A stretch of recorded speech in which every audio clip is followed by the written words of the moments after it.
আরে ভাই আরে বল, আমি আর তোমার লগে কথা কইলি কবা আনে যে পচা ছাড়া আমি না কও না, ভাই, তোমার আমি- পুরনো আমি গল্পগুলো কও এটাই বিশ্বাস হয়। ওই আগে যে ইতিহাসটা কি কমু বেড়া কও, একটা কই দিয়ে। গল্পগুলো যদি মুই কই হ্যাঁ তো তোমরা বিশ্বাস করবে না ভাই, কও, তোমাগো আমলে কি আনলে না আনলে, আচ্ছা শোনো তাহলে মোর আমলে আসলে কি জানো এই যে তোমরা পোলাপান রোডে গাড়ে ঘোরো না হ্যাঁ। ওই সময় এককালে আডু হুমান কাদা আসলে মগো সর্বনাশ। এই যে দেও রাস্তাঘাট মগো সময় কিন্তু রাস্তাঘাট আসলে না বাবু কি আসলে?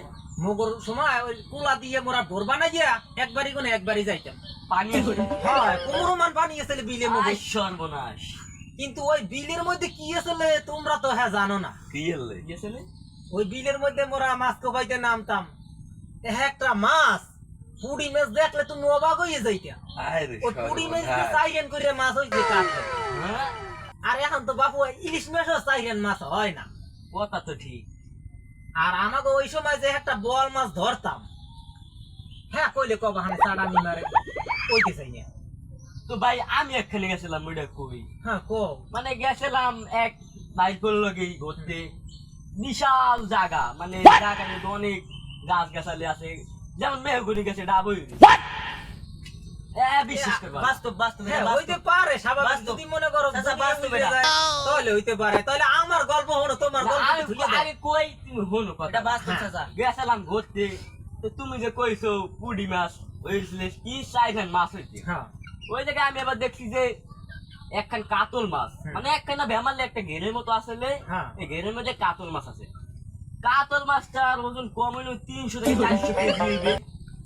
বাস্তবে বাস্তবে আর দেখছি হতে দেখা পারে। আছে। এরপর ওই জায়গা জায়গা তোমার হ্যাঁ হ্যাঁ এই গেছিল আমার একখান মাছ দিয়ে ভাত খাইতে এই জায়গাটার নাম কি শুনবা? বাইনচুট। কি লাগা না ওই নাম তোমরা জীবনে শোনো নাই, আর শোনো হয়তো নাই। তোমরা সবসময় গ্রামে থাকছো, জায়গায় গেছি, মানে ওই সব জায়গায় তোমরা যাও নাই। ওই জায়গায় যাও না। এখন তোমার গল্পটা শুরু করো। আমার গল্পটা তো হনো নাই তোমরা না ওই যে ওই বোয়াল মাছ পাইছি এত কম হনে আর তোমরা কবে হানে যে গল্প করে তা হুন্যে লও এই বোয়াল মাছের গল্প যদি একবার হনো তাহলে তোমার নাতি নাতকুরের লাগে কোন না কইতে পারবা যেমন যেমন তোমাকে লাগে আমি কই এই রুমে তোমরাও কইতে পারবা ওই বোয়াল মাছ আমি একদিন বললো ইয়া ঘাসান থেকে যাইয়ে দেখি কোলার মাঝখানে এককালে মানুষের নান হইয়ে রইছে নাকি সাপ?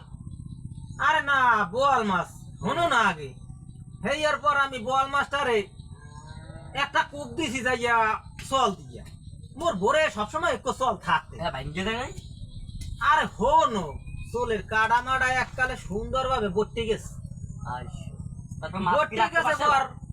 হেই মাছ দৌড়ইয়ে দৌড়ইতে দৌড়ইতে এককালে মনে করো হেই নদীর পারে আর নদীর পারে তো হুক ন জায়গা বাবু ওই হুক ন জায়গায় ঘাসের লাগে বসে আটকে দাও রাশিটা কত বড় আমি মাছের রূপে বুড়িয়ে বসছি এবার হ্যারপরও মাছ রাখতে পারি না হ্যারপরও হুগ্ন রূপে দৌড়াই হলো তাই হলো হনো না একটু অনে হেয়ার পর সোনাকান্ত আসলে করলো আমার গল্পটা আরে আমার গল্পটা হুন্যে লও বাবু তোমার গল্পটা পরে কবা আনে আমারও একটা ওই সোনাকান্ত আসলে একটা লং এখন ওই রাস্তার রূপে যাইয়ে মাছ উঠতে গেছে এখন হুগ্ন জায়গা দিয়া লঞ্চ করে টুটি গেল।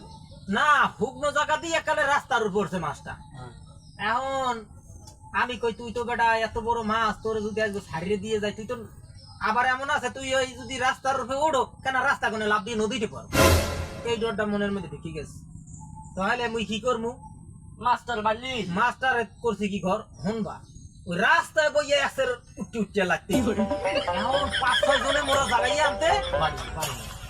আমার কিছু ভাই বেড়াদার আছে এই এলাকার মধ্যে অব কইছে যে এরম এত বড় মাছ আমি মাথা বসাই তাই সিরিয়াল কাছে মোর মাছ দেয়ার মানে সব এলাকার মানুষ আর মনে কর মাছটা কত বড় আসলে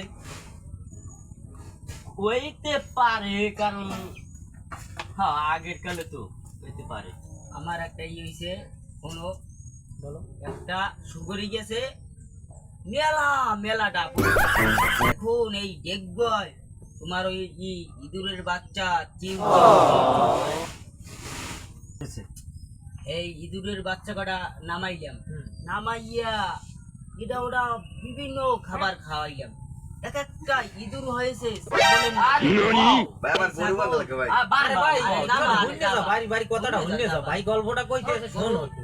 গরু গান পায় এই এক একটা ইঁদুর হয়েছে ছাগলের নাখান এই ছাগলটি এখন এখন এটি কি করতারি এখন এই ইঁদুরটি ভেবে পাঠাইলাম খেতে পাঠাইলাম ধান ওলাই আমার তো বিশাল মনে করো ধান দিয়েছি মনে করো রুইছি সইছি সবার দিকে ধান টান হয়েছে এই ধানগুলো কি করলে কইতে এই ধানগুলো মনে করেন সব ধান লইয়ে দিয়েছি গরু গন্ধে যাই দেখি তারা একটা ইঁদুরে উড়েই দেয় আর একটা আনে মনে করেন সব ধানগুলো লইয়েছে সব পিঠে মিলিয়ে হ্যাঁ তারপর অগো খাবার দিলাম এটা ওটা বিভিন্ন খাবার দিছি খুবই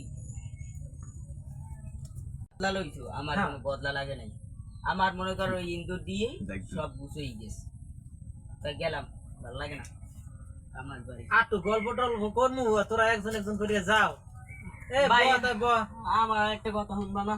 তাই হোক ভাই, আমার কথাটা হলো এই যে সময় রাস্তা দিয়ে হাঁটতাম দেখতাম ছাগল গরু বেমালা কিছুই হ্যাঁ মানে একটা গরুর ওজন নাইলো 4 থেকে 4 হইবে না 10-12 মানে সাইজ ছোট ছোট হ্যাঁ তো তারপর কি করলাম একটা গরু নিলাম চুরি করিয়া এখন কি করবো মানে রাস্তায় দিয়ে পড়ে গেছি কেউ নেয় না কয়েকদিন দেখছি তো নিছি নিয়ে বাজারে উঠাইলাম গরুটার দাম হয়েছে কত শুনবা 7 থেকে 8 লাখ টাকা তো হয়েছি মানে চুরি করা মাল বুঝই তো যা বেচতে পারবো ওইটাই লাভ হ্যাঁ এটি আর কি কম বেশি হয়েছে কম বেশি চাইছি এখন কি করবো বেশ সময় থাকাও দেবে না যার করে এই যেতে এই দিক কেলায় হ্যাঁ এলে তো কেন একটা নামাই পারবে না হ্যাঁ এবার কি করলাম আর ওখানটা গেলাম বাড়ি ওখানে দেওয়ার সময় দিয়ে আমার গরু দিয়ে একটা নাই পরে দেখলাম ভাই গরুটাই তো পার গরুটাই ভাই আমার আহ কি করলাম নিজের গরু নিজেই বেচলাম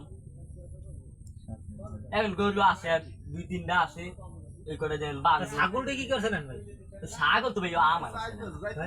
ওই বাইরে আছে ও ভাই আমরা আছে ছাগল হ্যাঁ ভাই আমার তো এই ছাগল সেই সময় বেচলাম কি করবো কাজ কাম কাজ নাই যান গল্পটা শুনিয়ে যান গল্পটা শুনিয়ে যান তো ভাই আমরা গরু বন্ধা লাগছে ভাই আমি আচ্ছা চলো তাহলে আমরা যাই হ্যালো ভাই আপনি কি করেন 7 টাকা দোকানদার নাই ভাই দোকানদার গেছে কি বলাই দিয়ে সবাই তো গল্প শুনে চলে গেলে আমার গল্প নয় আমি সমাপ্ত করলে সবাই লাইক কমেন্ট শেয়ার করে দিবেন আর এই ভিডিওটা সবাই সাবস্ক্রাইব করে দিবেন